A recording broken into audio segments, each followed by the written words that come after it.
But I do know that 168, you're on notice. David Morrell's coming, baby. You already know. Stay tuned. I think David Morrell beats everybody. Yes, he called out Benavidez, which nobody does. And he's not even Canelo. We don't want to reveal no name. You know what? I'm gonna say here. No name. I'm not gonna say it. But to our followers, our supporters, we have a big surprise next week. But comment down below and see. Give me some names. Who do you think we're gonna have next week? Welcome back to another episode of Van Stale. Thank you all for viewing and subscribing. If you haven't yet, please subscribe. The best is yet to come. Man, we just came back from an amazing weekend of fights. We had one of the most anticipated fights of the year happen yesterday, and we just can't wait to pop off with it, man. How you doing, bro? What do you think about the fights last night? That's what boxing needed, man. Those good fights, finally, becoming true, And there's many more fights that need to be made. Facts. But this is a start, though. A good start. Well, Benavidez and Plant they broke it off. Now they marinated it, so now Tank and Garcia, they kept it rolling. Although, do you think the fight lived up to the hype? I know you posted that on our Instagram today, but do you think that the fight really lived up to the hype? It's an interesting question. I mean, did it? I don't know. I don't think it did. On my personal opinion, I think the fight broke out exactly how I said it would. I thought Tank would dominate, and that's exactly what happened. Ryan stayed disciplined for a round and a half. He said as soon as he got cracked, it went south for him. He said it in the post-fight interview that he got bored in there. He said he got bored? He got bored. Of course he got bored because he couldn't do shit. Don't get it twisted. In the first round, that game plan that he had, keeping him at bay, was doing good. And then in the second round, he was doing work until he got caught. Yeah, but I did say don't get too right-hand happy. Don't get too overcommit. And that's exactly what he did. And he got cracked. He paid the price. And that's why he got bored. It's hard, too, though, because when you're landing on somebody and you see that you're landing, it gives you the urge to actually keep on. But that's what you got to be. That's what separates the GOAT from the average Joes. You got to be, very dedicated to the game plan. Right. The thing is, I wonder what Joe's game plan really was. Who's? The trainer, Joe Goosen. They didn't really talk about that. Was the game plan being aggressive, boxing? Haven't you realized that I know it was a pay-per-view fight, but haven't you realized, like, in the past fights, in the past years, they show more of what's happening in the corner? I feel like in this fight and in the last few fights I've been watching, they haven't really been showing what's being said in the corner as much. And you feel me on that? And back then, they used to, like, every round, boom, the round would ring, you would go to your corner, and boom, they were showing what the trainers were saying. They've stopped that a little bit. I don't know why, but because it's interesting. It's like, interesting for the regular fan, not really, but for the real hardcore guy that wants to hear and then see if it's being executed during the fight. Yeah. Especially after Garcia got knocked down. Like, what is Joe Goosen telling him? Yo, you got caught. You got to adjust. You got to do this. Move to the left and to the right. I mean, if that was his game plan, it was trash. It was trash because, like I said, if I was his coach, I would have kept him at bay, kept my distance, not overcommitted. Yeah, let that right hand fly sometimes, but not overcommit with it. The right hand did land a few times, but it had no effect, bro. One thing that you said before this podcast, which is really true, that left hook that landed on Garcia was a bomb, and the way that he got back up kind of shows you a lot. Well, his chin is. No. To me, Ryan Garcia has a good chin. He got up like nothing. He has a good chin because he got cracked. And he got up like he lunged in like he always does with that stupid left hook, which he has a beautiful left hook, but overcommits with it. Threw it, left himself wide open, and bro just got rocked. Bro, he got a fine. Bro, 90% of 135 pounders would have gotten slept by that shot. How many guys hasn't Tank hit like that and put him out? Plenty of people. So, and Ryan got hit more flush than others because usually they get hit at the end of the shot. Ryan ran into the shot. Still got a fine. So I don't think it's a chin problem. I think it's a skills problem. It's a skills pay the bills game. And like I told you before the fight, he's a liability on defense. Bro, all he has is speed, and the power. Speed. Yeah. But that translates. That comes with the speed. But it's all speed. And I think that, first of all, you can't teach an old dog new tricks, right? So he has done his whole career this way, and boom. Now he's going to pay the price at the A level. When you go up to the A level and you fight these guys, these Haneys, these Shakurs, these Tanks, That's where. Let's talk about the seventh round. He got caught with a sneaky left hook that I didn't see. I had to watch the replay and see what it actually was because I thought it was on top. Yeah, me too. But it was actually a body shot. I want to give Garcia all his flowers, man, because he took that fight when nobody really wanted to take the fight. He got not dehydrated. He got weight drained. They want to do a catch weight. The rehydration clause. That says a lot about Garcia. He took the fight when he didn't need to, and he signed it because he wanted to give the fans what they needed to see. I have a sweet and sour taste about what you're about to say. But again, it's easy for me and the fans to say, "Damn, why didn't he get up?" When I'm out there eating the popcorn and enjoying the fight, it's easy for me to say, "Damn, why didn't he get up?" But man, that when they counted him out, he got up like nothing. If that body shot would have really hurt him, he would have still been sitting down. All right, so it's like, but again, it's easy for me to say when I'm eating popcorn. Let me jump in. The body shot did hurt him though. He was hurt. Without a doubt, it landed clean. He was hurt. Now, could he have gotten up? For sure, he could have gotten up. Did he want to take more damage? I don't think so. So the sweet and sour that I said, the sweetness is that he took that fight.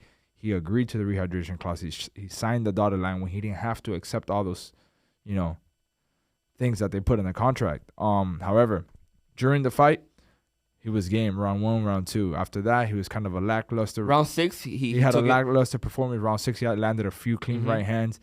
He got cracked. Could he gotten up? Yeah. Did he want to get up? I doubt it. I showed he didn't want to get up. I think he was hurt, and I think that it was already near the end. Look. So I think he quit? You have Bam. You have Valdez. Broken jaws. They keep fighting. Yeah. Not to put Garcia, because at the end of the day, Garcia, he showed that he got the balls, to fight Tank when everybody was avoiding him. But but he's a fighter. But I wish he would have probably gotten up and probably finished. But again, it's easier for us to say when we're not in there, in the heat of the moment. But overall, man, at the end of the day, those other guys that you said are not pretty boys. And they don't have a modeling career. And Ryan has a modeling career that he can pursue if he wants to. And when he got dropped, that he was on the floor, he was gushing blood out of his nose. I'm sure he knows his nose was broken. The body shot, he couldn't breathe for sure for a good solid 8 seconds. So I think he could. That we just brought up is pretty interesting. Outside of boxing, he has a modeling career, etc. Do you think that might play a factor in future fights when there's the 12th round and he's been dropped, but I don't know, is he gonna be able to take the dog out? Or is he gonna pull a Victor Ortiz? Is that what you're asking me? That's what you're asking. You're the one that said it. So if you want, what do you think? I don't think he's ever gonna beat the guys at the A level. So now he needs to really be careful on the way he dictates his career, on his training regimens. Does he want to fix these flaws? Does he want to become a YouTuber and do all these other things that he can do? Because now he's gonna start competing at 140. I don't like a lot of people. He's only a YouTuber. He's a pretty boy. No, he's not. He's a fighter, dude. He has over 200 amateur fights. A 15-time national champion. He's a fighter. He's a fighter. The dude fought. He fought that second round. He was putting it on Tank until he got cracked. He's a fighter. There's no doubt about it. He took the fight, no fear. He didn't show no fear throughout nothing. But like I said, I think that he's an individual that is very marketable, and he has a lot of things that he can do outside of boxing. I don't think that he, I'm not saying to retire, but I'm just saying he can pick and choose his fights now. Let's talk a little bit about Tank. What do you think about his performance? What would you rate the performance? Tank's performance was good. It was good. It was an A performance, not A plus. B plus, A plus. B plus, A minus performance. But at 135, what do you think? I don't think he beats Haney. I don't think he beats Shakur. I don't think he beats Lomachenko. Even Lomachenko this old. I don't think so. Damn.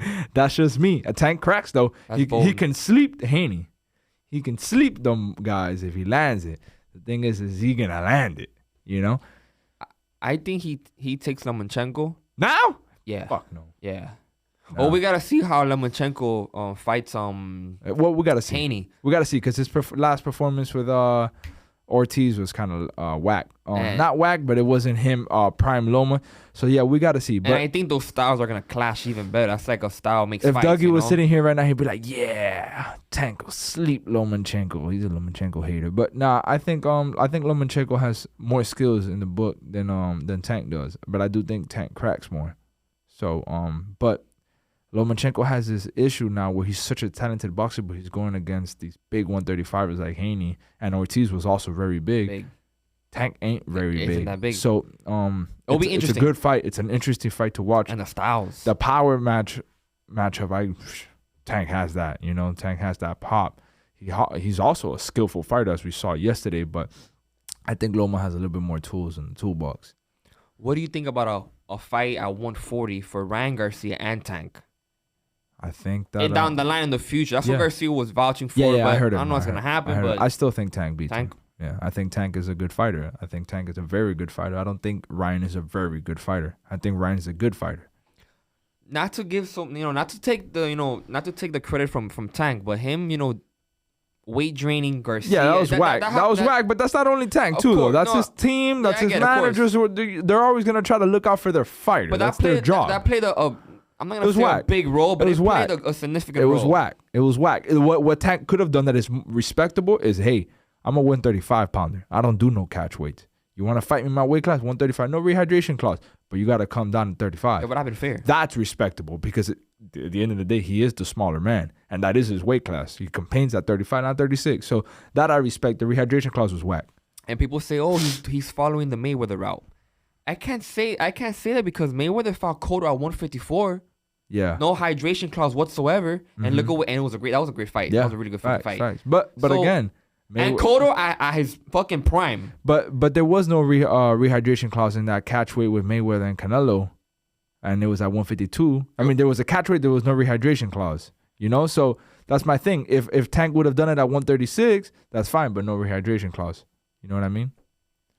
Well, what's next for Garcia at 140? You have Rolly. Well, Rolly was calling on that fight after obviously he handles business. Man, that's a good fight, we too. Can't even be talking about Rolly and Ryan right now because Rolly has a fight coming up. He's going to become world champion. He got a green light to become world champion because he wasn't going to win that fight with Brito Puello. And I'm not saying that coming as from a hater perspective. I'm coming from literally like he was not going to beat him. Skills pay the bills. But he does have that luck. I'm not even going to say luck because he has a big chance to No, he has natural power. He has natural power. And let's go in on it, though. You want to ask him the question, I'm going to answer it. He has a big chance to knock out Ryan Garcia. As Ryan Garcia has a big chance to hurt him, too. Well, Rolly did way better than Garcia did against Tank. Yeah. For sure. As far as dominating him clearly. Yeah. However, we also have to understand that was Tank's game plan. Like you can tell that was his game plan was to move, box. So that's a nice fight though. At 140, Garcia. It's interesting. They're both moving up now. Ryan ain't doing 35 again. Rolly ain't doing 35 again for sure. So that's a great fight to watch. They're both newcomers at the 140. So yeah, that's a great fight to make. But first we gotta see what happens. We gotta witness Rolly become champion now, and then we can talk about that later on. It's a big mega fight. Rolly will take it in a heartbeat, especially because how that sparring went. And especially because of the money he's going to make. So he'll take that fight in a heartbeat. Let's also talk about Tank and Mayweather. I thought they had this beef going on, that they don't like each other and whatever. I back do and like forth. I watch the Porter podcast a lot. And shout out to Sean them. Porter. Yeah, Sean Porter podcast. Sean Porter, baby. I stay watching them. But they had Leonard Ellerby on, and I love what he said. I can't really word it word for word, but it was something about contracts aren't relationships are not the same. Like for example, they asked him, "Oh, is Tank still under contract with Mayweather?" He said no, but that doesn't mean he doesn't have a relationship with Mayweather. And I love that he said that, cause we could still be boys. We don't got to do business no more or being that deep into business, but we could still be boys. And I like that Mayweather was there supporting him, and you can tell that in his face he was happy for Tank.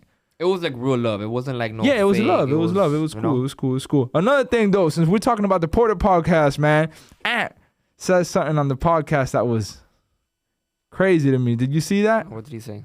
Man, I want to pull it up real quick. He said that he loves Tank and that Tank is already on his way to that. Well, no, he didn't say on his way. He said he's already putting him up there with the Mayweather. But that's crazy talk, bro. Okay, I remember. Okay. You seen that, right? I saw a clip. I commented on it. Bro, Tank, Ant-Man, I love you, bro, but he ain't nowhere near that conversation yet. He's not in that conversation yet. Tank is cool. He's a superstar. He has a big name, but he ain't on that Mayweather conversation. He may be on his way because all these guys that are undefeated and they became world champion and they're three-weight world champions, they're on their way, but he ain't in the conversation. And me personally, I love Tank, but if you're going to talk about that, you got to say Shakur first. Shakur is more on the way No, they're both underweight. Neither of the two. Yeah, but Shakur's more. Yeah, but neither of the two are in the conversation. Is what I'm trying to say. Neither of the two are in the conversation. And if they are, Shakur's first. Whatever you want, however you want to play it, whether one is first or the other, that doesn't matter to me. What matters to me is saying that Tank is in that conversation. Fuck no. Hell no. Hell no. You want to know? You want to talk about who's in that conversation with that status? Canelo's in that conversation with the Mayweather. You know those established already. Those Sugar Ray Leonards and these guys that are already established, bona fide Hall of Famers. I'm not saying Tank ain't a Hall of Famer. He will be, but what I'm saying is he's not in that conversation yet. And we also got to see when he moves up to 140. Remember, he's really small. Is he going to really be able to move to 140 officially? That's going to be also another talk too. Who, we talking about Tank? Tank. Yeah. And conquer that division, 40, he has a big chance. 47? Hell no. It's too small, man. Hell no. And the power might not even carry You imagine Gervonta Davis in a fight with Terrence Crawford or Errol Spence Jr.?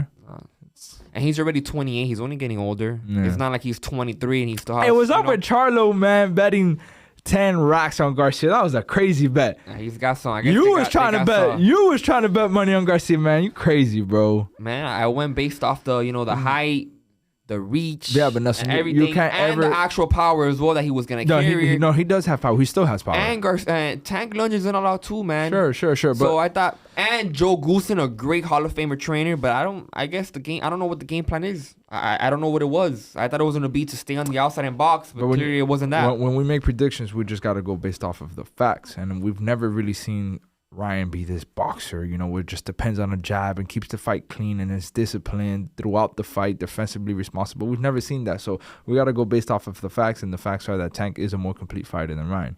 One thing I didn't like in the post-fight interview, B-Hop and Oscar De La Hoya left Garcia there alone. Yeah. That was kind of like weird. Like, why aren't you there for your fighter? You feel me? That was kind of like a little sour taste in my mouth. I didn't like that. They were showing a lot of love, though, in the post, Tank and Ryan Garcia, which was cool. Oh, yeah, they showed love. I think they exchanged numbers and everything. Yeah. They looked at little lovebirds. No, I mean, that's cool, though, bro, because you got to remember, these two dudes, whether it's a ring or it's a street, they was going to throw hands, and they will throw hands. They're fighters. But once they throw hands, whether it's in the ring or outside, we don't got to continue the beef. We already threw hands, so that's cool. And the beauty of it, man, they made millions. That's cool. They get home with a bag, a check. They squash the beef, and, What's next for Tank, though? Tank got to get the big fights, man. He has a name. He can't step down. He has to now keep on elevating. I mean, he needs to fight the Haney. I mean, realistically, Tank can do whatever he wants. You say he needs to fight the Haneys and the Shakurs. He needs the real belt. That's what we should watch, right? That's what we all want to watch. Do I think that he'll win those fights? Hell no. I don't think he beats either guy. And a lot of people disagree with me in the Haney and Tank conversation because we all think Haney's kind of chinny, right? So that's a better matchup, as far as styles go. Tank has a bigger chance of winning, but I still don't see him beating Devin Haney. It's a good fight. Because when we talk about boxing and skills and being defensively responsible, Haney is all that. And he's the more complete fighter. Yeah, he's complete. He's very complete. He doesn't got that one punch power. But you don't need to have it. You don't to win fights. You don't. But against somebody like Tank that's gonna keep going forward, and he's not respecting the power, that's when it gets interesting. Yeah, it's an interesting fight, but I think Haney's size will play a big role.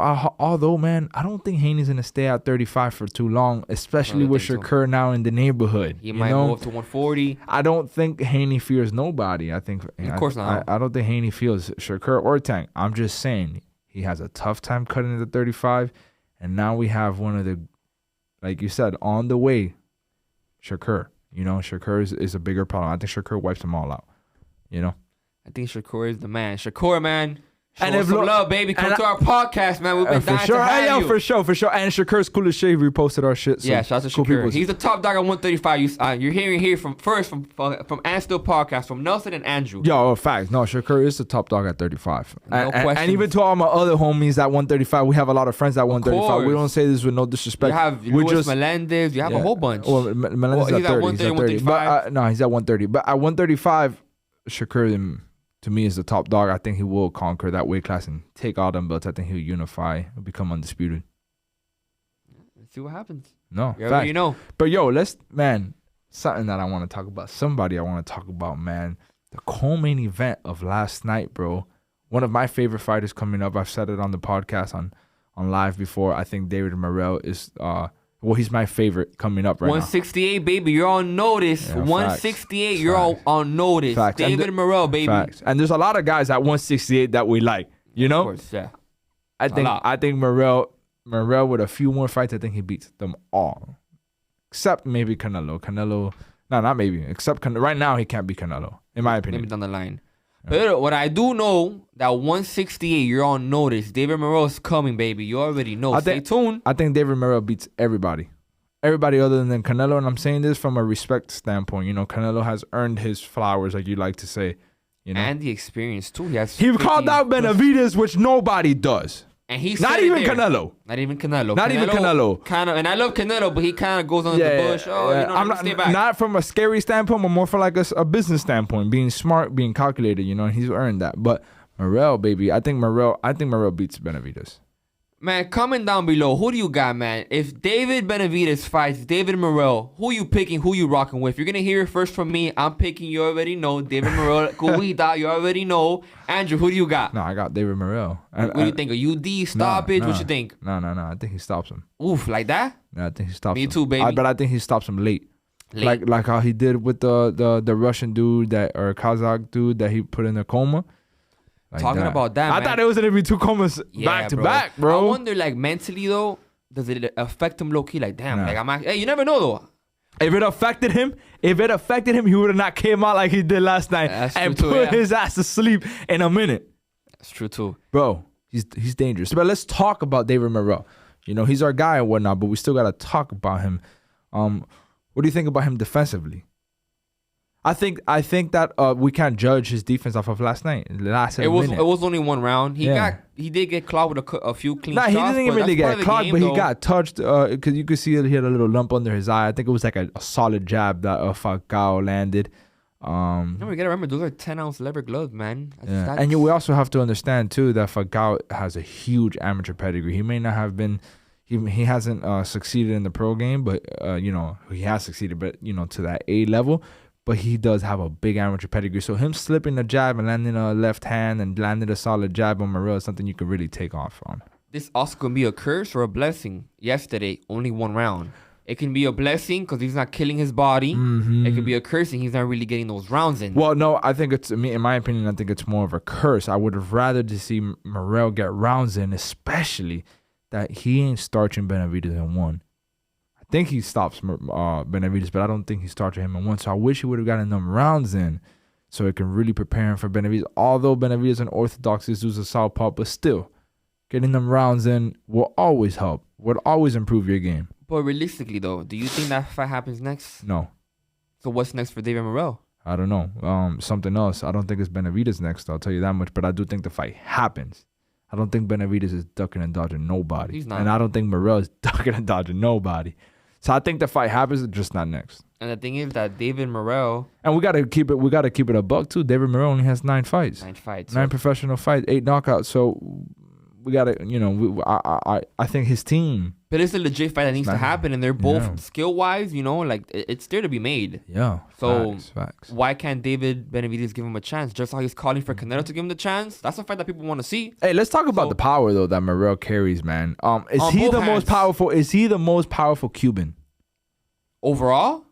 Pound for pound. Obviously, we can't compare him to a loser Ortiz because it's the weight class is there for a reason. But pound for pound, is he the most powerful Cuban in boxing? I say yes. Natural power, 1-hit wonder, one-hit shot. I think he is the most naturally, the biggest puncher, the biggest Cuban puncher in boxing. Of course, yeah. I think in both hands. With both hands, whether a right hook or a left hand, he puts you out. Very entertaining as well. Entertaining, marketable. He's learning English. He speaks it well. He hasn't even been here that long. He speaks it well. That's one thing about these fighters, man. When, like, for example, I'm not gonna say no names. Yeah. I love my Cuba, but Hispanic fighters. Yeah, like you gotta learn. You gotta learn your English, man. You need to know how to market yourself. Yeah, he's in the right track. Yeah, and he was speaking English the whole post-fight interview in the ring. He was speaking English. All he said in Spanish was the autism. Shout out to that too. Shout out. Shout out to the autism. And shout out to families that are dealing with those hard things. But David Morrell fights for that. Same like Ugas, Rigondeaux. Yeah. So shout out to them for that. Yeah. what do you think? Because we all heard me talk. We haven't heard you talk. What do you think of because you said you got Morrell winning, but how do you see it going, Morrell and Benavidez? That's a you're putting me on the spot, huh? I like the knockout late too as well, but I feel like it will be more of a like maybe a a controversial split decision. You know how Vegas is. David Morrell being 9-0. Benavidez having more fights under his belt, a bigger name. So it's gonna be an interesting fight. It needs to be made. But you know what, dog? I'm gonna go with you too, dog. I'm gonna place it with you. Knockout. Late. But he needs to be smart though. Yeah. He can't be exchanging with him. Because those exchanges can be deadly. But I don't think, honestly, Benavidez, he doesn't carry that pop that Morrell has. Benavidez will put punches and bunches, and the volume will get to you. And, not the first shot, not the second shot, but the third and the fourth will put you out, will hurt you. But I don't think he carries that one-hit wonder that I don't want people to think that we're being does. Biased, though. Hell no. Because we're Cuban. I love Benavidez. No, I want to say I fuck with Benavidez. I like Benavidez. I think Benavidez is he's a dog. Dope. He's a monster. Yeah. I mean, look what he did to Caleb Plant, Shout out to my Mexicanos way. Andale way. Oh my God, bro, he did that shit with Ray Beltran. Why you do that, bro? All right, so you say I can't do that. Why? I'm Cuban, B. But it doesn't matter, but we're still Latinos, baby. But for real, with all jokes aside, I like Benavidez. I like Benavidez. I think he's the best guy at 168. Well, not really, because Canelo, but Well, going with the experience and stuff, let's say the fight were to be made in September, you think it might be too early for Morrell? Well, from a number standpoint, from a fact standpoint, we look at our paper. Yeah, it's too soon. Forget about that. Natural skills. I think Morrell, he's ready. He's ready. Morrell's ready. But I've been criticized in the past of saying people are ready. But I think Morrell is ready. I mean, he carries a WBA belt, the regular, but it's easy. He's still won it. He's a world champion. So yeah, I think he's ready. What I told you before the podcast, obviously it's not gonna be made because they're in different agencies, promotion companies. But David Morrell versus Berlanga. Hey, yeah. Listen, man, you setting up Berlanga, bro. You setting him up for don't know me nothing. You setting him up. You setting him up for failure. Damn, like that? They gotta build up Berlanga slowly but surely. They need to build them up. Morrell, you could throw a little bit more into the deep waters already and throw him out the fire. But Berlanga, bro, we gotta babysit him. He's still in elementary school. He's not being fed from the bottle yet. But I mean, he's not being fed from the bottle anymore. But we gotta take it slow with him. Let me see here, man. Let me see. He knocks Berlanga out if it happens. So that's your question. He knocks him out. Look, on BoxRec, I know BoxRec is not really the legit site, but David Morrell, he's ranked number 7. And then Edgar Berlanga is number 11. I mean, what do you think about that? I mean, maybe he would. I don't know. Realistically speaking, money-wise, it's a good fight for Morrell. For both. It's yeah. Well, I mean, yeah. From a ranking standpoint, it's a better fight for Berlanga. He gets to push himself up a higher level. He gets closer to the Canelo fights, which he wants in the future. So yeah, it's a good fight. Does he win it? Fuck no. No chance. David Morrell, man. Hey, stay tuned, man. We have some special surprises next week, man. Wait. Hold up. He has no chance. Edgar Berlanga cannot be David Morrell. Of course not. He has no chance. No chance. Oh, hey, he's gonna come over here and tell you something, a few words, bro. I mean, whatever, bro. But he still ain't beating. He can tell me whatever he wants. I like Edgar Berlanga. Man, I like all fighters. I like all fighters except Navarrete. I like all fighters. Oh, well, what do you mean now? Why now Navarrete? That's another awkward style. But nah. I think Berlanga's a good fighter too. I just don't think. But like you said, they need to move him up slowly. Yeah. Some guys you can rush faster. Look at Lomachenko's. David Morrell is being rushed a little faster. Like you got to take your time. He's only 25 years old. Who, Berlanga? Berlanga. They're both. That's crazy. They're both 25. Yeah. Morrell and Berlanga. That's wild, bro. That's pretty fire. That is wild. But I mean, looking out for Berlanga, that's not a fight he really needs right now. It's true. I'm just putting that out there, But I know. But although he kind of does if he wants to start already contending for these belts and stuff like that. So he kind of does, but now from a management standpoint, it's not worth it. He shouldn't. Yeah. But going back to David Morrell, I mean, I would want to, I would wish, I would hope for, but I don't think they give him a fight with Benavidez. not maybe for like another year or two. Yeah, no. He's only 9-0, really hasn't proven himself. Again, on paper, he should build a little bit more. However, he's already the WBA champion. He's putting people out. He's hurting them. Yeah, I'm not like, I'm being realistic. Like, he's putting them out. You know, like we say, oh, this guy's putting this guy, but he's getting like stoppages, you know, and the referee stop. No, he's putting them like literally flat out on their back, you know? So he's a guy that, you know. Like I said, he's putting 168 on notice, man. Yeah. I mean, he just put a dude, I mean, and thank God that person's okay now. The Russian Kazakh dude, whatever his name is a tough name to say, but he put him in a coma, bro. And now he comes back from that fight. And it's like the same thing. It's like, whoa. Starches this dude in a minute or two, puts him out cold, and has everybody worried off their seat because the dude wasn't getting up. He's putting people out. Another thing. When guys have 9 fights in their pro career, they're fighting construction drivers and cab drivers. They're throwing him to the wolves already. He's fighting solid competitors, solid opponents, you know, 24-1. You know, the Russian dude that he put in a coma was 16-0. So he's fighting champion already. He's fighting solid fighters, man, and he's putting them out. So now I want to see him take that step up to the A level with Benavidez and stuff. The only fight that they gave him a little bone was his first fight with somebody with a record of 2-6. Then his second fight, 15-6. Third, 22-0. His fourth fight, 26-3. Yeah, they're pushing him. Right. Of course, we always have to see these records. Are they padded, and who are they fighting? But no, his past 3 fights, his past 4 fights have been against solid competitors, tough opponents that are not just your regular Joe. And not to be, you know, biased or anything, but coño, ese es Teguba, baby. You already know, dog. No, he's the most exciting. He's the most exciting guy. Cuban he's got the power, the IQ, the speed, the calculations, moves right, and he has a great trainer. Ronnie Shields, perfect trainer. Good trainer. He's a good trainer. Good trainer. Oh yeah, a lot of fights to talk about, man. We were talking about that 135, and I want to jump in a little bit on that Lomachenko and Devin. We spoke about it a little bit, but I want to talk about it a little bit more. How do you break down that fight, champ? Talk to me. I mean, I got Devin Haney beating him, and it hurts me to say because, you know, me too. I was a huge fan of Loma, seeing him come up, even from the Orlando Salido fight and all that. I still am a huge fan of Loma. I just think Loma is biting off the father time, the size. He's biting and the size. He's biting off a little bit more than he can chew at 135. I'm telling you, this guy would have never moved up to 35. He'd still be in the pound for pound top 3. But he top 5. He had no choice. Not still, he would be, huh? He had no choice. That's where the money's at, 135. Right. And we spoke about that earlier over the phone. A lot of these guys have to move up to make these exciting fights with the big money, you know? And that's obviously what Loma is doing at 135. However, he's in it to win it. And I just don't think that he's going to be able to be successful getting through the size of Haney and the range of Haney. You had said you thought Ryan Garcia would beat Tank because of the range and the size. But he's not responsible. He's not defensively responsible. And he's not disciplined. But Haney is all those things. Defensively responsible, disciplined throughout all 12 rounds, and just as rangy, just as long, just as tall. I think it'll be a little bit too much for Lomachenko. He's going to be really tall. Yeah, he's going to be big.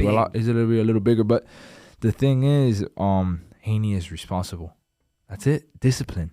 And that's going to not allow Lomachenko to find these openings he does when he dissects his opponents, you know? But what happens when Lomachenko's able to do his lateral movements and get in the inside and land some nice shots? Because, yeah, for sure. It'll happen. Haney's chin is kind of like still questionable. Yeah. Nah, I mean, I'm sure. Lomachenko's not a big fucking puncher either. No. Not that weight class, but I'm sure Loma's going to have his moments. The thing is, for 12 rounds, throughout a 12-round fight, I think Haney will have more moments and more control. It's not more of a moments thing. It's more of a control thing. Lomachenko also being 35, the wears and tears. His last fight was Ortiz. Didn't look great. It wasn't like a clear-cut victory for him. You know, it was like a 116, 112, 115, 113 type of fight. So it was a close fight. So, yeah. But let's say he does win, which it's going to be hard. But let's say Lomachenko does win. Then that shakes up the whole division. Well, that would make me very happy because I'm a Loma fan and no hating on Devin Haney, but I am primarily a Lomachenko fan. I just think Lomachenko could have been kingpinning at 130. Moving up to 35 is just a big. But at 130 is so boring It's not so boring. It's not so boring. We have some fighters there, but the thing is that 35 is more exciting and there's more money. But look, and talking about 135, we're also not mentioning a name that Frank Martin. He's coming another special fighter. How about Frank Martin? I don't think Frank Martin can compete with those guys that we just spoke about either, though.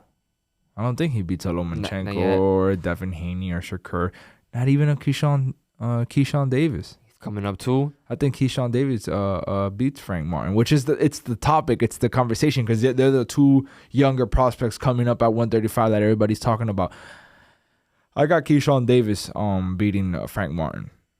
Okay. Although Keyshawn Davis, his last fight, a lot of people were talking like, oh, he didn't look so special like he has in other fights and whatnot, blah, blah, blah, blah, blah. Not everybody has the perfect day every single fight. You know who people are starting to forget about? And that's his problem for not fighting anybody. Isaac Cruz. I saw him yesterday at the fight. It's a duck, bro. He's ducking everybody, man. Isaac Cruz. His name is Isaac Duck Cruz because he ducks everybody. But you know who gave him that nickname, though, right? Edwin de los Santos, Dominicano. Ya tú sabes que lo que, manito. He named them the Duck for real. And look, Edwin de los Santos, he's obviously on the way. He's calling everybody out right now.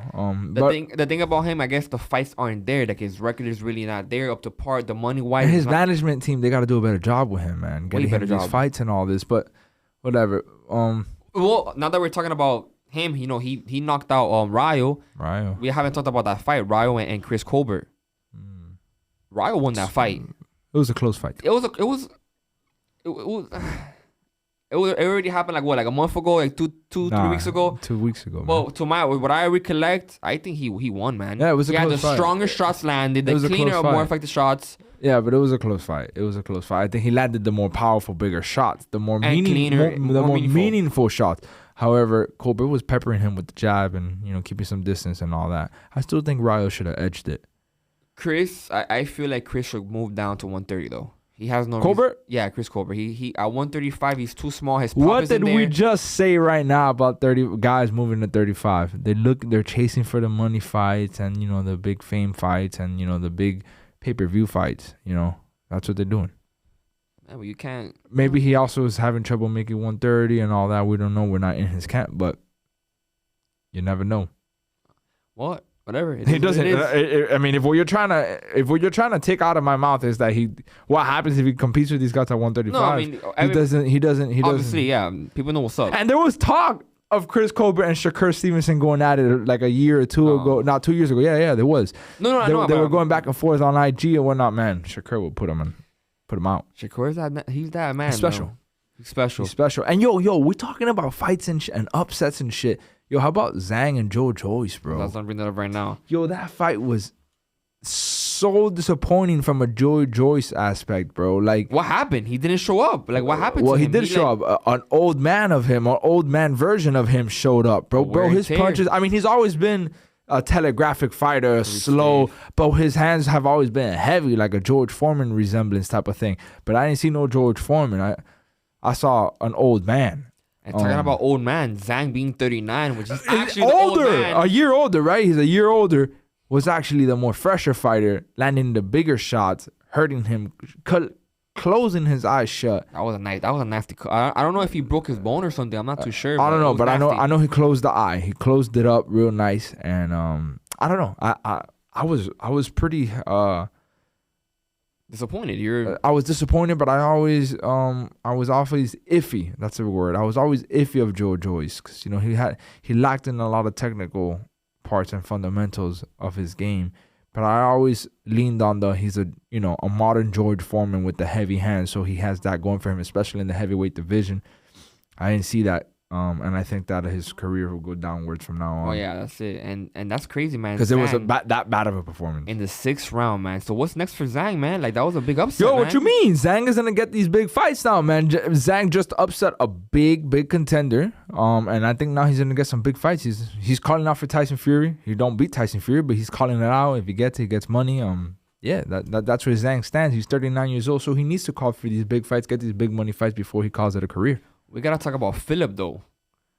When Philip fought Zhang, Philip did really good after a long layoff. H.R. Govic. Yeah, Philip. He trains here out of Miami. Yeah, I think Philip is a good boxer. He's a good boxer.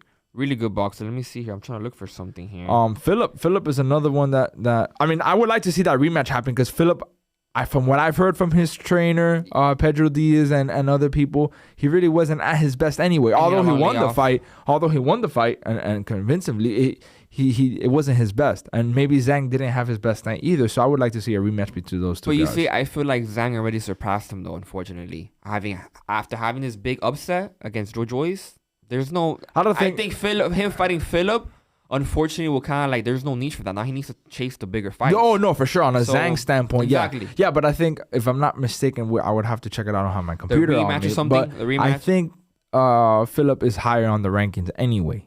Not sure after beating Joe Joyce, but he was higher on the rankings prior to this fight with Joe Joyce. So, yeah. Well, right now, but again, this is on BoxRec. He's ranked number 9. Who? Zhang. HR Govic? He's not even here. He's on the ranked number 15. Yeah, but that's some bullshit with BoxRec. BoxRec be on that bullshit. Luis Ortiz, baby. Luis King Kong Ortiz ranked number 7. Hey, that's a good fight. That's a good fight. That's a good fight with all 3 of them dudes, man. All 3 of them dudes can throw down. I'm gonna say it right here, right now.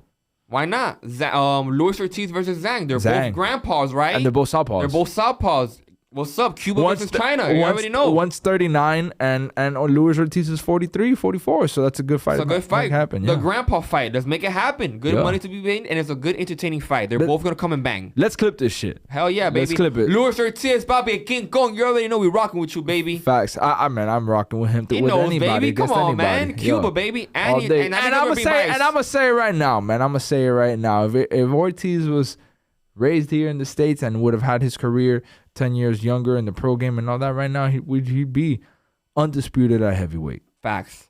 Hey, but dreams can still become reality, man. You never know. You never know what might happen. Yeah.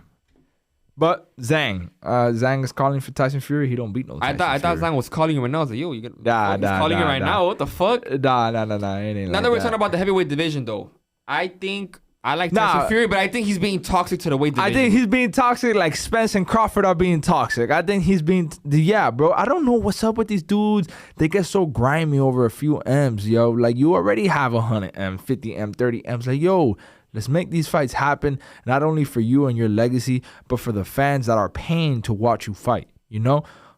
They're keeping these weight classes hostages, and that's very disappointing and frustrating for the boxing fans and the boxing experts and all the people that follow the sport.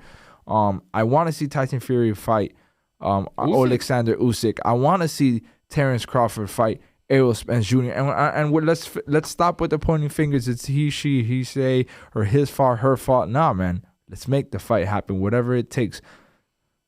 We just need a fight to happen.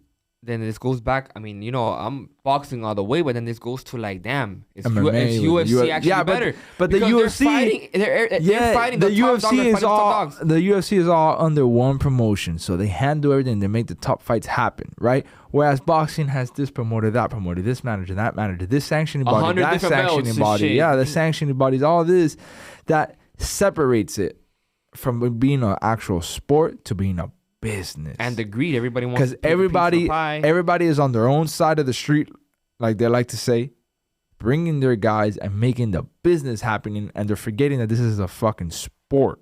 You know what I mean? Entertainment business. Man, I'm gonna clip that. That sounded good. Well, now that we're talking about UFC, we gotta shout out our guy, our home team baby, George Masvidal. He fought in the UFC, the 287. Yeah, man. 287. Tired. We didn't get the victory, but man, we kind of did get the victory because George Masvidal, being raised here on the streets of Miami, not having money like that, being raised by a single mother, he made it out the hood, man. He made it out the hood. Facts. He made millions. He became the baddest motherfucker. You feel me? In the UFC, he made mad money. Fucking, he had Trump watching him fight and all that stuff. So if you think about it and you look back, George Masvidal, man, he made it in life. And I'm really proud of you, man. I hope you enjoy retirement, baby. We're always standing with you. Cuba, Taurega, Dusai, George Masvidal for mayor, whenever. I don't know. We always rocking with you. George Masvidal's a success story, bro. He's a success story. And him being Cuban American gives us like more like that. Well, he succeeded and he captured the American dream and he ran off with it and he became a multi-millionaire. And yeah, that's that. And I hope we can have George Masvidal soon. We've been calling for a while. Masvidal, George baby. Masvidal, if you're watching baby. this, we're waiting for you. Come through, man. Home team, baby. You from Cuba like us, man. Cuban American, baby. Yeah. Hey, somebody that this may not be his hometown, but he was raised here. Had a lot of fights here in the amateurs. Doesn't call out, doesn't name Florida his hometown, but it's all good. It's all good. We still repping him. But he's throwing down very soon with a tough competitor and champion in Josh Taylor, Teofimo Lopez. We've talked about this fight a few times, but as time goes on, I see Teo's ready. He seems ready. He looks good. His last fight didn't look good, though. The thing is, though, he always looks good. Mm. And then when fight night comes, is he there? Does he have different things outside the ring? Unfortunately, I don't want to talk about it, but the situation where his family, whatever's going on there. But that only goes to a certain extent. After a while, it's either are you a great fighter or you're not. A great fighters put all that shit behind them and they perform when the lights come on, right? So now we got to see him perform with Josh Taylor. Josh Taylor being one of the best fighters in the world, though, it's a tough cookie to overcome, But Josh Taylor also didn't look good his outing with whatever. He didn't look good in his outing. They get probably robbed. What, Josh? Maybe they robbed Buddy and they gave the fight to Josh Taylor. So some people, but and Teofimo also is coming out of a ugly fight, close fight. Very ugly fight, yeah. Yeah. So Martin. With Martin, so it's two guys that have reached a very high part in their career and are coming from two lows against Jack. Yeah, Jack Catterall, and then Sandor Martin. So two names who are really big names made them look bad. Almost lost, and now they're matching up against each other. It's an interesting fight. I think that Teofimo Lopez is too soon in the 140. I wish he would have took a few more fights. Of course, being a big name, being undisputed at 35, of course he's gonna be able to bypass his way towards the challenging the biggest name at 140. Not the biggest name, but the top guy, the top dog. So I wish he would have had a few more fights at 140. To just season himself against the A+ guys at 140, especially fought more southpaws, especially that his last outing with a southpaw did not look good. And a lower level. Styles make fights. But it's a southpaw. Yeah. That's the problem. And it's a lower level southpaw than a fucking Josh Taylor is. Longer, taller. Josh Taylor is just an overall better fighter than Sandor Martin. So it's just, damn, dude, that's such a big step up so soon. I get it. You believe in yourself, and we got to respect Teofimo Lopez for that. That belief system, he's always been a confident dude. But is he that confident now? Because he hasn't seemed that confident in his last few outings. So I'm excited for the fight. Unfortunately, I do have Josh Taylor winning this fight, though. I have him winning a decision. I don't think he'll sleep Teo. I think Teo's a solid guy. Solid dude. You could see he's built. He's just built like that. But I think he'll pull out a decision over Teo. Damn. Woo. Oh, damn, you caught me from surprise. I thought you were gonna say Teo. Gotta keep it a buck, man. Like I've said before with Teo, man, I think he's one of the top dogs at 140 or was. Is he gonna be? I don't know. The question for me is, like I've said previous times and plenty of times, the trainer situation. I don't want to start pot because I know I respect the dad and whatnot, but I just feel like he needs a legit trainer. His dad's not a legit trainer. I'm sorry, he's not. When you look in the corner, the instructions that the dad is giving Junior, what instruction? Oh, go for the knockout. There's no, okay, set up the jab, feint him. You can only go so far with that. And I feel like Teofimo's just fighting off whatever he thinks is happening at the moment, which that happens a lot. Majority of the time, that's what's happening when you're in a fight. It's easy for me to tell you, feint, and jab. But when you're actually in there getting hit, it's a different story. Yeah. But going back to the trainer, he needs a legit trainer that can give him new tools, give him new insights during the fight. And I don't think he changed I don't think he changed his dad. I think his dad is still with him. So then I don't know, man. I want to say Teofimo, man, but with everything that's going on, all the obstacles, everything in his mind and all that stuff, I guess I'm gonna have to call it like you, man. I guess Josh Taylor gives him I'm not gonna say a boxing class. I don't think that's gonna happen. Lesson. The thing is, I don't know, man. We don't know how Teo's gonna come. So I don't know. If does Teo come 100%, that's a different story. Does the Teofimo come? The Teofimo that fought Lomachenko, does that Teofimo Lopez comes to light? Then that's a different story.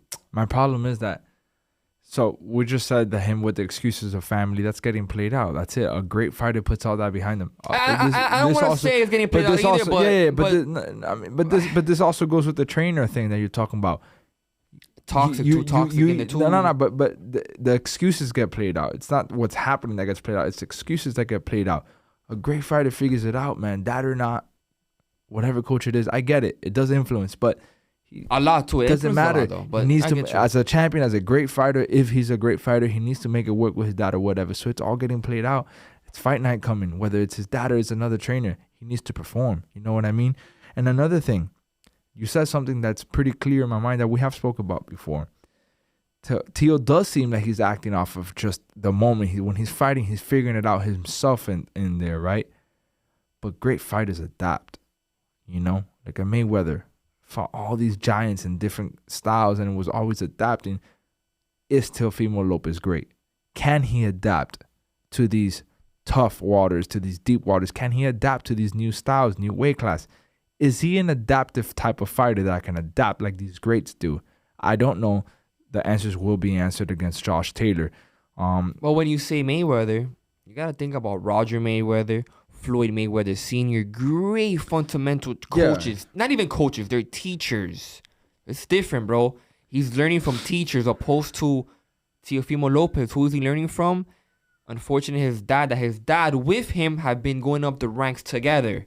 It's a difference, bro. Yeah, but again, his dad has learned though. He's been through every. He's been through the amateurs. He's been through. You can't compare that learning experience to a learning experience like what Roger had. Well, yeah, I mean those are contenders that were professional fighters that were contenders that turned out to be good trainers. Yeah, I get it, but again, it's getting played out. He needs to adapt. He needs to adapt and do what great fighters do: adapt to the moment and conquer. And we're going to see. He did it against Lomachenko. The thing is that there's always those questions. Was Lomachenko's shoulder really hurt? He didn't do nothing for the first 6 rounds. He started fighting in the 7th. It was already a little too late. So there's all these speculations. He's been looking like shit ever since the Loma fight. So it's like, if you beat Josh Taylor, maybe the doubters will stop. Maybe, you could adapt to the deep water and to this new style, bigger guy and all these things. What I want to see from Teofimo Lopez, I want to see him limit his dad's, not even limit, take him out for a training camp. Go, I don't know, to Big Bear, train over there, isolate yourself from everything, and have a 100% training camp just with you and a new legit trainer. And then we can see what happens. Take away everything that's going out in his mind, etc., and do that. Go that route. Is it going to happen? I don't know. I think the relationship with him and his dad is too deep. But hey, business is business, man. There's nothing wrong with telling that I'm gonna do my own thing and see what happens. I don't know. The thing with that, brother, is that you have to understand that when you make big changes like that in your corner, you don't want to make those big changes going against a guy like Josh Taylor. When you're making those big changes, you want to take. But big changes though? That's not really giving him good instructions. But you don't know what happens in camp though. We only know from what we've heard in the corners of the fight and all that. Okay, but in the corner of the fight, what do you see? And a little bit of insights we get from people we know here and there that are in their camp, but. The truth is we don't know what's going on in camp, and again, like I was trying to say is these big changes of trainers and all that. Maybe you make those changes with with a C-level fighter. You don't want to do it an A+ fighter like Josh Taylor, because you don't know how you'll be with a new coach. You don't know how he'll be. We don't know, But that's that. Let's see. It's gonna be a Madison Square Garden. He calls his house anyway. That's his house. So I mean, he can. You never know. It can be a close fight. They can give it to him. Who knows? That's another thing about boxing. We don't know. It's full of surprises. Yeah. Hey, talking about big fights, Canelo is fighting in Mexico, bro, against John Ryder. I wouldn't say it's what? I wouldn't say it's a what? What's the word that I'm looking for? I don't want to disrespect John Ryder either, but. I mean, it's a mismatch. I guess, I'll say this shit for you, man. I know our boy Brendan Taylor from True School Boxing. He's really big on John Ryder, but it's a mismatch. It's a mismatch. It's a mismatch. Yeah, no but I feel, but people say, Canelo. No, I feel like John Canelo deserves that. Yeah. Yeah. I mean, he's a contender. He's coming off of surgery. He deserves a fight like that in his hometown. I think it is. I don't know. In Mexico, it's in Guadalajara. Okay, right? so it's hometown. Guadalajara. Whatever. Yeah. So I think he deserves that. Then after that fight, though. Yeah, we got to see him with either Benavidez or Morrell or one of these top dogs Again, he's his own man. He does whatever he wants, obviously. But that or call it a career, and give all the belts. Hell nah. What the hell? Get the fuck out of here. Walk out right now. I know you're crazy. I know you're a big fan of. Nah. He's still got a long. He's 32 years old. He's got a good solid 3 years left. Solid. Yeah. He's still. Oh no. He has more in the tank, but it's with the money and this and that you want to keep fighting. Another thing. That's what I meant. I didn't mean he doesn't have it in him. Of course he does. Because a lot of people, he still has a desire, but when you're making so many millions, do you really have the desire? Because nobody wants to get hit in the face. I don't care how much you love boxing. There comes to a point that money's like, whoa, I don't need to do this shit anymore. He has sponsorships. He's doing golf. He has his own companies, etc. He's money, man. He's got the money. It's also not only a want. It's a need. There is no need, so now it's just want. He became champion, undisputed at 168. What else do you want? What else do you want to do? I mean, he might have goals for him, but those goals are really high, okay? But once you have that money, though, it's not the same. Yeah. You got millions. Do you really have that desire, that energy, that drive to really, we're about to find out. We're about to find out now against John Ryder and then what he does next.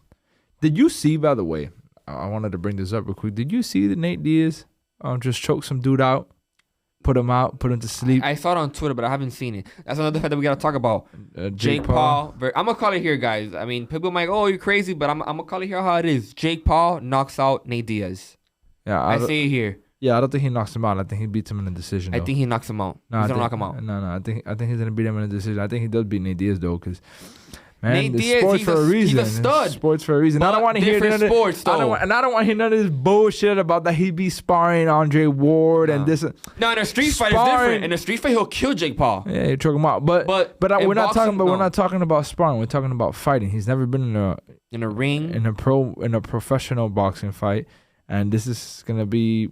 It's against Jake Paul, which it ain't no crazy threat, but he's been training boxing and competing for a solid 4 years now, so it's adapting. It's going to be different. Yeah, it's going to be different. I see Jake Paul edging in a decision, and I think it'll be close. And I think it will be close, but I do think Jake Paul... You don't see a knockout? Hell TKO? Nah? No, I think this whole thing of that Jake Paul is this crazy puncher, it was because of the opponents he had in front of him more than the actual power he carries. You know what I mean? I think he's got that pop. No, he has power. No, he has power. But he's not gonna. He doesn't have Golovkin power. He doesn't have better BF power. So this whole scary talk of him being this scary puncher, I think it was more of who he had in front of him taking them shots. Another thing with Nate Diaz, man, is how many rounds is it gonna be? Do you know? Yeah, 8. 8 rounds. Is Jake Paul gonna frustrate Nate Diaz? Is Nate Diaz gonna be like, oh fuck? It don't matter, bro. Like what you like to say, I'm gonna let you call it. It's a circus, right? So it's an entertainment thing more than an actual boxing standpoint. I think Jake Paul will take it close fight, maybe split decision, majority decision. Yeah, I think it'll be close. I don't think David has. No, not David. The thing is that Nate Diaz is a tough dude. So even if he gets dropped, he's gonna get up and keep fighting and all that. And I think he does have a solid chin to actually get put out flat. But he's getting older though. Yeah. A lot of wear and tear. We'll see. We'll see. He's about to get sued though with what he did this weekend. Damn. Okay, let's keep it a buck. This is something juicier, something out of topic. Well, not really out of topic, but let's say you're in the street and he's choking you out. Are you gonna try to fight back? Or are you gonna take the lawsuit? Yeah, but I know how to throw hands. Doesn't matter. We're throwing hands. Oh, we throwing hands. We're throwing hands. We're throwing hands, boy. And yo, I got better hands than Nate Diaz. So if I connect, I'm putting him out. If he puts me in that chokehold, I guess I'm going to sleep. Toppy. Nah, he's gonna put me to sleep. He's a dick like that. He'll be slapping you too while he's choking you out. Yeah, you man. Yo, let's cut this. But then you got me, and I'm gonna have you back, dog. I mean, that's what friends are for. I was hoping you'd say that. It took you a little too long. And I'm gonna say it here. You feel me? Just in case people want to act up. Yo, but listen, man. Before we wrap this episode up, we finish it up right now. We're finishing it up right now. We do have a special guest next week coming. I want you guys to stay tuned to this next episode coming through. We don't want to reveal no name. You know what? I'm gonna say here. No name. I'm not gonna say. But to our followers, our supporters, we have a big surprise next week. But comment down below and see. Give me some names. Who do you think we're gonna have next week? Should we throw some hints at them? Like not too obvious though, because you make shit obvious, my boy. Yeah, I know. I can't make it too obvious. He's 6'1". Is that obvious? That's nice. 6'1", okay. There's a lot of guys that are 6'1". He's 6'1". Do I give him a bigger bite? Nah, He's southpaw. Nah. Okay, now you just made that shit obvious, dog. Nah. What's up with you, dog? Nah. Okay. Nah, but he's a good... We'll see what's up. Southpaw, he's 6'1". And he might be a world champion. Oh shit! Now you give it out, dog. Nah, I ain't do nothing. But yeah, bro, it's exciting. Stay tuned to next week's episode. Let's give him is he Hispanic, white, Mexican? That we can't do because then they'll know for sure. A Mexican fighter, a Cuban fighter, American fighter. We can't say. A Russian fighter. We're not giving that information out. Stay tuned. But what we will do is we're gonna make a poll of it on Instagram. We're gonna put a few fighters, and we're gonna let you guys choose who you think is coming. And then the morning of the episode, we're gonna put it out there and let you know. And we're gonna make it juicier. And the winner, me and him personally, we're gonna give you a boxing glove, a pair. Well, there's gonna be many winners. So you mean whoever chooses first? The first one, the first winner, the first picker. We're gonna hook you up with some boxing gloves. We just made that up on the air because I didn't even know that was happening. But it's okay. Make it juicier, interact with the fans. For sure. So stay tuned. Next week, baby. I want to shout somebody out that they've been giving us a lot of love. I gotta give it back to them. DL Boxing podcast, Neighborhood Hero, I think his name is. Everybody in that fucking in that podcast, man. Shout out to DL Boxing. They always show love. Those are our West Coast brothers, and we can't wait to collab with you guys. Yeah, we're gonna collab with them soon. We also we can't wait to collab with Sean Porter. We would love to collab with Sean Porter. I'm over here saying we can't wait. I haven't even spoke to them, but I would love to collab with Sean Porter, do something cool, whether it's in person or however come to Miami, baby. Miami, you got the beaches. We could also go to Vegas. We could also go to Vegas. We'll pop something off cool. We have a lot of boxing IQ, so it'll be dope to talk about boxing with those guys, especially our freaking Hall of Famer like Sean Porter and his team. So that would be dope as hard to do too, and we can't wait. But yeah, like we said, man, I know I've repeated myself a few times, but stay tuned for next week. We're gonna do that poll on Instagram. And man, we're gonna let y'all know who's coming next week. Stay tuned, baby. Stay tuned. I hope you enjoyed this episode, man. Hey, man, we haven't done this in a long time. We gotta start doing this more often, bro. Just you and I. It's pretty dope, bro. Man, y'all stay tuned, man. This guy's a whack, bro. No. You whack, dog. That was kind of whack. That was kind of gay, dog. Y'all stay tuned. Peace. Hey, you my dog, though. Hey, clap it up. I ain't clapping it up. Y'all enjoy this, man. Subscribe. Don't forget to subscribe and show us some love. Comment below. Peace.